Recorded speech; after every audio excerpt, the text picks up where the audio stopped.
This is GB News Originals. I'm Bev Turner. Thank you very much for joining me on what I think is an incredibly important issue that isn't getting as much attention as it requires. And joining me today is James Gray, who's the treasurer of the Criminal Bar Association, a member of 25 Bedford Row Chambers. Now, James, you've agreed to join me today to talk about David Lammy's ambition to take juries out of what might be about 3/4 of trials in the UK. And you correct me if I've got that wrong.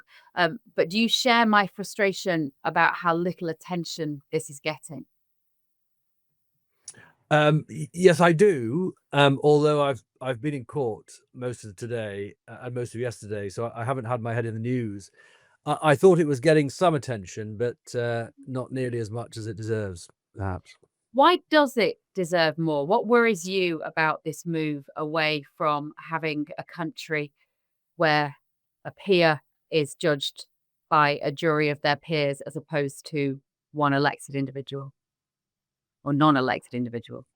It is worrying because it will fundamentally change a very important part of British life. It will remove a fundamental or fundamentally important part of British life. The criminal, I mean, it goes without saying, but the criminal justice system is hugely important to society as a whole. And juries in serious criminal trials, not all criminal trials, are central to that system. And they're central to that system for a very good reason. And that is because juries are fair. Juries get us to as close as it is possible to get to having a perfectly fair system. If you remove them, whatever you replace them with will be less fair, and what they are proposing to replace them with will be fundamentally unfair. And Mr. Lammy knows that. The excuse that David Lammy is using is that we've got this backlog. After COVID, we've got all 75,000 cases, I think, that are sitting there waiting to be tried. This is just purely expediency, James. We don't have any option. It's convenience. We've got to clear the backlog. It sounds incredibly benign, actually. Is that, in your opinion, just an excuse? You're absolutely right, Bev. These proposals are a grand example of principles yielding to expediency. These changes are about money and at the cost of fairness. It changes We are about money. selling off fairness. So money as opposed to more the principle that this is a government that would love to be able to shut down more people. We're living in a time now where we've got more impositions on free speech than we've ever had before. There's a growing sense the public is feeling there's a risk of dissent from the public at the moment against the state in a way that there's probably never been in our lifetimes. It would be incredibly convenient for this government to select certain judges, let's say, with perhaps a political brief into certain cases and see that person tried by a judge and have the door closed behind them. That's not about money. That's about ideology and power and control. Maybe I'm using too much of my imagination. You think it's more about the budget that we have to try people. Is that right? I do, Bev. I do. I'm going to remain strictly apolitical, and I'm not, I don't want to get drawn into that. And the rationale you've just explained, I'm not sure that that is something I'd accept. Yeah. What's happened is a backlog of cases has grown over the last 15 or so years. And that backlog has grown because successive governments have underfunded the system. The system, it has a peculiar way of organizing its budget, does the court system. So that the courts, each individual Crown Court or Crown Court Centre has a budget that is run along or restricted by what we call sitting days. So that's a number of days that a judge can sit in a court. So one judge in one court is one sitting day. If there are 20 courts in the building, then there are 20 sitting days available to that court. And you multiply that over 5 days a week, over the months, 12 months a year. Yeah. And that's what your maximum potential of sitting days is over the year. And the government will say to a court, well, all right, you can have 20 sitting days a year as your maximum potential, but actually we're only going to fund you or let you sit for 15. So it restricts you to 3/4 of your potential. That's been going on for 15 years. And as a consequence, courts haven't been working to their full capacity, and cases haven't been processed in the way they should have been. And more importantly, the way they could have been if courts had been opened at full capacity. So around the country, whilst 80,000 cases are waiting to get into court, courtrooms are sitting empty in the dark. That's why there's a backlog. And now sorry. Yeah. No, I was going to say, I've also heard this complaint from barristers that I've spoken to just anecdotally about criminals, suspected criminals, suspects not being collected on time from where they are being held as well, and the delays with getting them to court that is also causing huge delays. Have you seen that in your experience as well? Invariably, almost every day. It's one symptom of a failing system. If you underfund any system, it's going to fail. And with the prison transport issue, I haven't seen the terms of the contract with the transport people, but I understand that the contract stipulates that a person must be produced at a court at some point in the day. And that only applies, I understand, I can't be sure about this, I haven't seen the contract, but I understand that it only applies if that person is in a prison which is local to the court. And so if that person is in Liverpool and is due in Woolwich Crown Court the following day, there is no duty, contractual duty, on the people responsible for transporting them to get them there at all. If they were in Belmarsh, next door to Woolwich, then they do have a duty to get them there, but only at some point in the day. So invariably, not invariably, but a lot of the time, we will go to court and we will go to see our clients who are produced in the cells or should be produced in the cells. We'll get there for 9 o'clock when the cells should open or are open, only to be told the ETA of the van is 12 o'clock, 1 o'clock, or we don't know, or in one instance, 4:30. And that's hopeless because you can't do anything. And so you sit there, the court has been allocated to that case, and it just can't do anything. The judge is helpless to do anything because all the other cases have been allocated to the other courts. So they may be able to help, but other judges are dealing with that. And we all sit there frustrated that everything is being wasted. And that's because there was a cheap contract signed.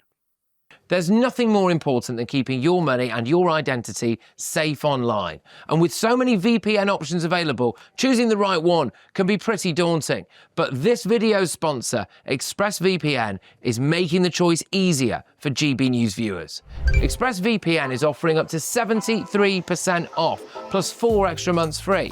That's top-level security from just £2.49 a month, and you're covered by their 30-day money-back guarantee. So just click the link in this video's description or scan the QR code now. Remember, when you're online, you are often sharing personal data, so hackers can steal your information, your passwords, your photos, and your bank details in just seconds. But ExpressVPN encrypts your connection, making it virtually impossible for hackers to access your personal information. So why choose ExpressVPN? Well, it couldn't be easier to use. With just one click, you are protected. And ExpressVPN uses military-grade AES 256 encryption, which is the same standard trusted by the US government to guard their classified information. With their new tiered plans, you can protect up to 14 devices at once and manage passwords securely. Live chat support is available 24/7, and it typically connects you in under a minute with a real person. Click the link in this video's description or scan the QR code to get up to 73% off ExpressVPN plus 4 extra months free. Start protecting yourself today with ExpressVPN. Yeah. And so David Lammy is trying, given the benefit of the doubt here, he's trying to move these cases through. It's not just about a power grab. And his solution is to remove juries. What time constraints do juries place on cases, James? I've been a juror on a jury a couple of times, actually, and there's a lot of waiting around. There's a lot of people that need to be signed in, signed out, break for lunch, etc., etc. Is he trying to do the right thing then in terms of pushing the speed of these cases through? What difference would it make to take away the jury in terms of the timings? It's really difficult to answer that with any accuracy. Sir Brian Leveson, who authored the report that came out that recommended these changes, or partially recommended them, believes that the difference would be significant. But there is no research on that, no evidence of that, and really is sort of finger in the air kind of stuff. And actually, there are reasonable arguments that say judge-only trials would take longer. So, for example, a jury is sworn in, that can take half an hour. So that's time that would be saved with judge-only trials. But then they sit and they listen to the evidence, and the judge umpires over the evidence, and they go out and they deliberate on their verdict. When they go out and deliberate on their verdict, the judge stays in court and gets on with the next trial or other cases. If you get rid of the jury and you make the judge do the job of deciding guilt or innocence, perhaps with 2 magistrates on either side of them, then they are going to be absent from court whilst they are deliberating. They are going to be writing their judgments, and they're not going to be sitting in court whilst they're doing that. All of that is going to consume time, and that is time that the circuit judge now, as our arrangement is, would be getting on with other work in the Crown Court. And so quite why Sir Brian and perhaps even the Lord Chancellor think that this would speed things up in any great way, is unclear to me. Arguably, it won't make a difference at all. And so the implications of this then, James, is that it kind of tilts the scales of justice in the favour of the state, if you like, if the individual of that judge, as opposed to the people. So I don't want to draw you into a political analysis of it, but in effect, that's one of the consequences, isn't it? Regardless of who the government of the day is, whether it's the Green Party or Reform or the Tories or whoever it is, whoever is that government of the day, they can exert more influence over our legal system than they can with a jury sat there. Indirectly, I suppose, yes. If you remove juries and you concentrate the power of juries into the hands of judges, then those people who appear before the judges would be at the mercy of the prejudices of the judges. And that's not to attack judges. All humans are prejudiced in their own particular way for their own particular reasons, and they bring their own agendas with them, and that's one of the glories of the jury system. You dilute that between 12 people, and you eliminate as best you can the prejudices of the one. If you concentrate it in one, what you will have is the homogeny of the judiciary, or the the prejudices of that flow from the judiciary that we have now, Yeah. running the justice system. And this is something that the Lord Chancellor has done research on. He understands this, and he wrote a review in 2017, the Lammy review that everybody knows, and he made a few comments that are probably worth reciting now. Please do. He said, "Juries deliberate as a group through open discussions. This both deters and exposes prejudice and unintended bias. Judgments must be justified to others." And he says this: "Successive studies have shown that juries deliver equitable results, regardless of the ethnic makeup of the jury or the defendant in question." What he's saying there is that juries are one aspect of the criminal justice system that you can rely on to be fair. Yeah. One aspect of the system that is not biased, is not prejudiced, is not racist, is fair, reliably fair. He said that, of course, when he was in opposition in 2017, and repeated again in 2020. Jury trials are a fundamental part of our democratic settlement. Criminal trials without juries are a bad idea. The government need to pull their finger out and acquire empty buildings across the country to make sure these trials can happen in a way that is safe. You don't fix the backlog with trials that are widely perceived as unfair. That was 5 years ago in 2020. But I don't want to get drawn into party politics, but he was right in 2017. He was right in 2020 when he said those things. I wholeheartedly agree with him, and I wholeheartedly disagree with him about this proposal to do away with a fundamental and very important part of the British way of life. How much of a backlash will there be from the legal profession in this regard? Because you're generally quite an obedient bunch. And what I mean by that is, you respect the state, you respect the rule of law, you would ordinarily respect somebody in David Lammy's position. You're not by nature, I would say, a rebellious and maverick bunch when it comes to lawyers. You tend to play by the book.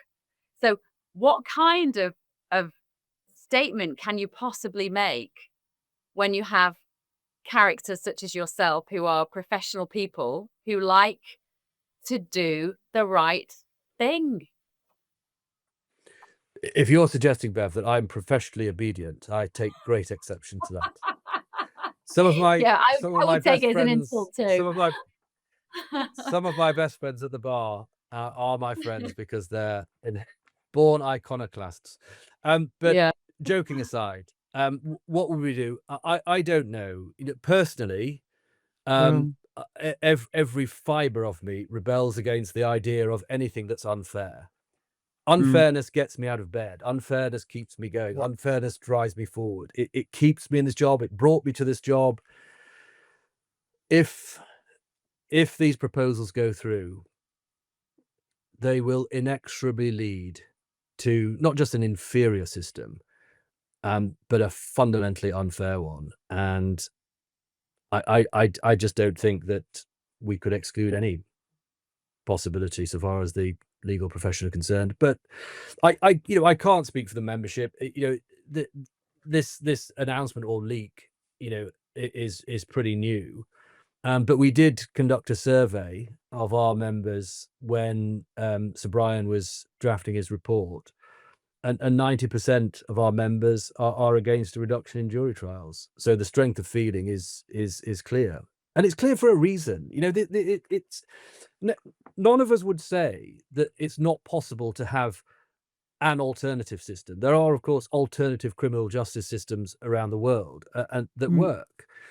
And so there are inquisitorial systems where you'll have a panel of experts or judges that will sit round and they'll debate, and they will perform the same function that David Lammy described juries performing. You know, that sort of that dilution of prejudice, and the debate brings forth the right result. So yes, you know, that's possible, but that's not what's being proposed here.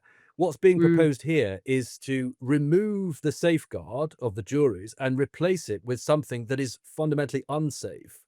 Now, if you put a circuit judge, our circuit judges are a wonderful cadre of intelligent, hardworking, dedicated, committed, decent people. So I'm not attacking them.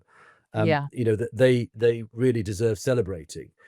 But if you put one person in a courtroom and they listen day in, day out to people coming forward and saying, you know, this is why I'm not guilty, or this is what I did, hearing these things, you can imagine that inevitably in any human being, the cynicism is just going to grow and grow and grow. And you would have to be superhuman to be able Yeah. to remain entirely impartial in order to judge every set of facts fairly. It's just, it's almost absurd to think that that is a human would have that capacity. And so, you know, yes, all right, let's switch to the inquisitorial system if we must, but we've got a almost perfect system. If, you know, when you invest in it properly, you know, what you're going to take it away, scrap it, and replace it with something that, you know, Mr. Lammy, you know, is fundamentally unfair. All of that time he spent lobbying for the rights of ethnic minorities in this country, he's got an opportunity now to protect ethnic minorities that go through the criminal justice system, and this proposal does not do that. Am I right in saying that juries acquit more often because of kind of weak cases, but lone judges are more likely to convict more often? Is that generally the way?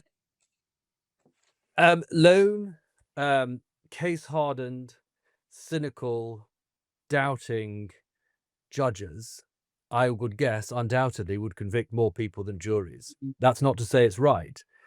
What juries do is they bring fresh minds without any cynicism. They come in, they don't really understand what's going on. They hear the facts, they deliberate on the facts, they follow the law according to the judge, and they reach a decision without all that influence of cynicism. And they get it right. They really do get it right. Across the span of my career, which has not been particularly long, I've been doing it about 20 years, I've thought a handful at most of juries have got it wrong in my cases. Is it just one aspect of democracy that you think we in the UK have completely taken for granted? That if you stop somebody on the street and said to them, you know, should we get rid of jury trials? They might go, well, whatever. I mean, if it's quicker, it gets rid of the backlog, maybe. And is that somehow a testimony to kind of the failure of your profession, maybe, to have impressed upon people how important that jury system is? Because unless you've been a juror, as I say, I have, I think I came out of that with an awareness of how successful that system is. To be sat in a room with people who are completely different from me, different backgrounds, and being surprised by some of the insight of people that you may think may have come to that discussion with a different perspective, and then be disappointed in somebody else who you might sit at the table and go, well, come on, you've got 2 degrees, you've got to be cleverer than that. Like that's the beauty of a jury, isn't it? And maybe unless you've been in those rooms, we've just taken it for granted. And the media are not doing a good enough job either of making people understand that it's something that we lose at our peril. Yeah, well, you won't be surprised, Bev, to hear that it's a source of constant frustration at the CBA and you know, the criminal bar generally, that the importance and value of the jury system is not cherished more widely and more greatly, you know, across the public. But it's always the way, and you know, happily so in a way, I suppose, that nobody give 2 hoots about the criminal justice system or criminal Mm, defense lawyers or anything like that until they become involved yeah. in the system in some way. And that's, I understand that. There are many systems that happen in this country that I don't really pay much attention to and don't have much concern for. But what can we do? Well, we do our best at the CBA to promote our work and our value and the value of juries, but it's difficult to get the message out there, and we really need to, which is why it's so wonderful to be invited by you to come on to your program and talk about it, because maybe this will Well, help us. it's my pleasure, because I think my perspective on this is that we want the state to have less power, not more. And it doesn't matter, as I said, it doesn't matter what hue of government there is. One of my favorite games is when the government is seizing more power or clamping down on free speech or clamping down on what you can say online, is to ask people to imagine their least favorite politician in the world, and then imagine that power in their hands. And it's surprising what a different response you get from people when you get them to use their imagination, picture what that would look like. And interestingly, I mean, I'm here in Washington, D.C., and was talking to somebody this week who believes that this country's had a real problem. He's written a book about it. I'm hoping to interview him at some point in the near future. A real problem with the politicization of the criminal justice system under President Biden, who was genuinely seemed to be handpicking judges who were more lenient and more likely to let criminals walk free. And he believes that this is a huge problem here in America. And it was only when this story then broke this week, having just serendipitously had this conversation with him, that I started to realize that that is where we could go in the future, depending on who is in power. And there are certain situations, such as the Southport riots, where there were lots of people, regardless of how you feel about that, who had never been in trouble with the law before, who suddenly found themselves, the famous example being Lucy Connolly in the aftermath of the Southport stabbings of the girls at the Taylor Swift dance class with Axel Cabana. In that situation, that felt like a very politicized moment in our criminal justice history. And Keir Starmer came out in the aftermath of that and said this is far-right agitators, and people have gone to prison with a previously clean record. Now, those who pled guilty had basically got banged up. Those who pled not guilty and sat in front of a jury actually are the ones who walked free. So for me, the fear is that should such an occasion arise again, where people are feeling angry and, as I say, inclined to dissent, that if you have a number of courts which are run surely solely by judges, you will surely see more people being swept into that net of a political judiciary. That's where my anxiety for this, I think, comes from. And I hope my fears are unfounded. I hope you're right about this just being a cost-saving exercise, and that it's about just clearing that up. But we don't know. It's a risk. Whether it's about cost or not.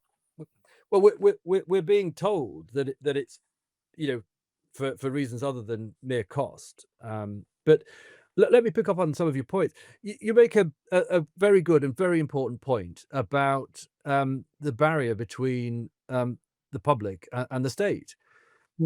Juries are one of those barriers, a very important barrier. And the example you used of people protesting, juries have it within their power to say, to acquit somebody and thereby make a statement that, in their view, the state has overstepped the mark.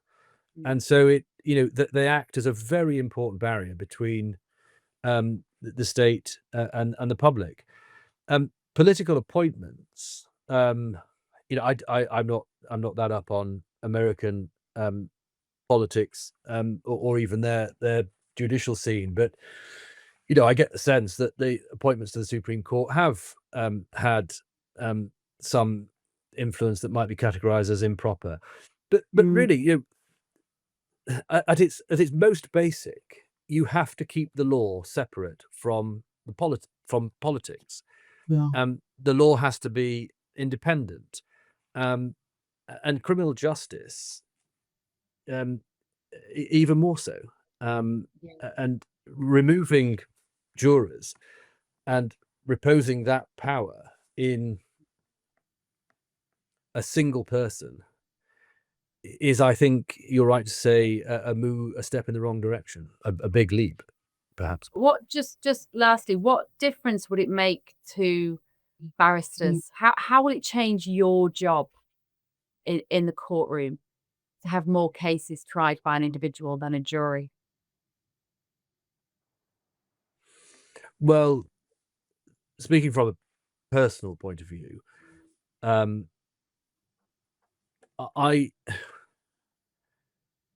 it would change fundamentally what I do day to day. I'm a trial lawyer. I appear in front of juries all the time. That's what I've done for 20 years. That's quite a different thing to making submissions to a single judge. And so the practice of law in the criminal sphere would change markedly. And many people would not enjoy that as much as they would appearing in front of juries. And it may mean that many decide, actually, after being pushed around for quite some time, this is the proverbial straw, and many move on if juries are removed. I don't really know. Yeah. You could see people leaving the profession, it will but be a also different not beast. wanting to be a barrister, and not actually wanting to pursue that as a line of training either. Well, I think what might happen to me is I might, if they remove juries and I ended up making submissions to cynical, case-hardened judges who I thought were getting it wrong, I'm not sure I could continue to be part of that. If I would get the sense that I was facilitating unfairness, and that might just be a bit much for me. Yeah. I don't know how people react, but and then we've it'll got be a very AI different waiting. beast. Yeah, and then we've got AI waiting in the corner, James, to put it through a computer. Oh, I hope that never catches up with us. And hand the piece of paper to the judge to say that AI has decided whether this guy is guilty or not, and it is the stuff of nightmares. So I really appreciate you shining a light on this. Yeah. I think it's absolutely critical. I really do appreciate it, and I wish you all the best with it. If you want to come and talk to GB News about it again, then you'll know where we are. Thank you so much. Thank you very much for having me, Bev. It's been a real pleasure. Well, I hope you enjoyed that conversation. This is GB News Originals. I'm Bev Turner. Please like and subscribe and let us know what you think below. And you can download the GB News app from your app store. See you next time.